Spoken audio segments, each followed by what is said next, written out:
Well, I think it's a game of, when you look at consistency and tackling, I thought that gave him some yards that we shouldn't have given up, and lack of consistency in blocking in the second half. Seemed every down was 2nd and 9, 2nd and 8. It's hard to operate that way against a good defense, but again, I think it's a game that you had opportunities we didn't take advantage of. With that, I'll take questions. George, can you take us through that sequence just before halftime? Where you think? Well, my thought was, I knew it was 3rd down, but I've been through this before where whatever you do, don't take a sack. So that's why I was setting the field goal team out and stuff. They said, no, Coach, we can get a play. I said, no, we can't. Just make sure we throw it through the end zone. Whatever you do, don't take a sack so we can kick a field goal before the half. Yes, Coach, I know, Coach. No problem. Well, we didn't do it. And you can't give up points like that. But again, I think the second half we went out and offensively we had opportunities to make some plays, but I just didn't think we were as crisp blocking and moving our feet as we were in the first half.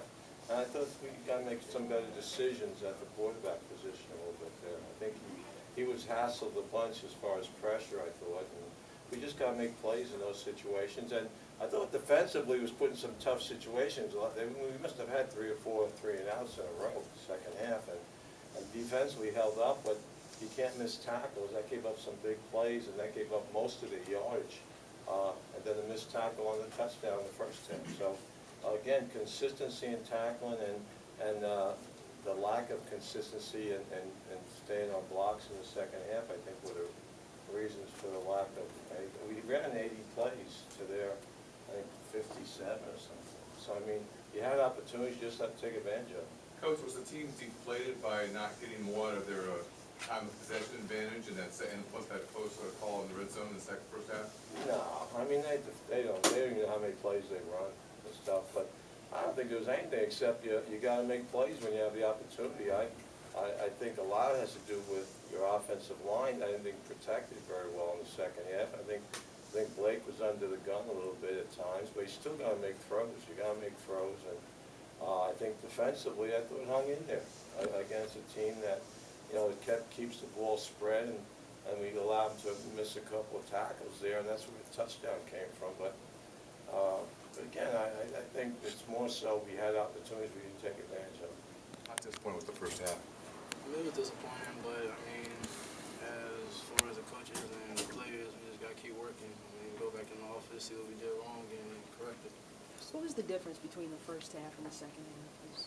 I mean, I just feel like we just lost poise. I feel like the coach preached to us, we gotta finish, and that's what we didn't do. So we just gotta, like I said, go back and correct it. Storm, how big of a momentum sapper was it when you guys didn't get in at the end of the first half and came away with no points?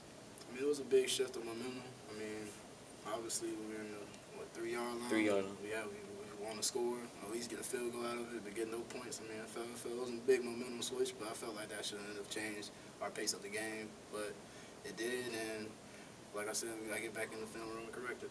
What did you learn from your team today playing an SEC opponent?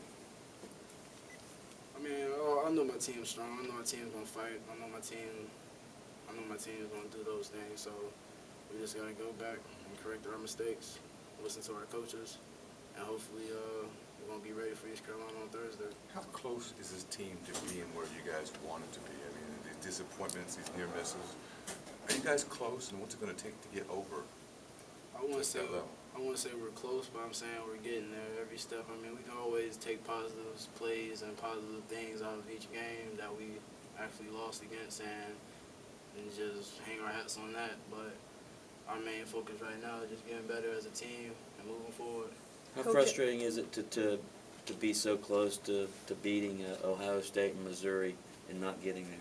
It's very frustrating. I mean, just as a player myself, I'm very frustrated. It was a winnable game today, and I feel like we could have won it, even though with all the mistakes we had, it still was a winnable game, just like Coach said. But we're just gonna get in, watch film, and after the day, we're gonna forget about it and be ready for Thursday. So this game, is one with lost opportunity.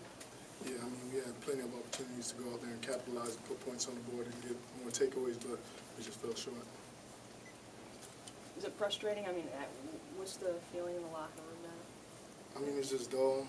I mean, we're inconsistent offense and defense. I mean, we had chances to capitalize and just Well, we just have to move forward now because we have a short week in play. See,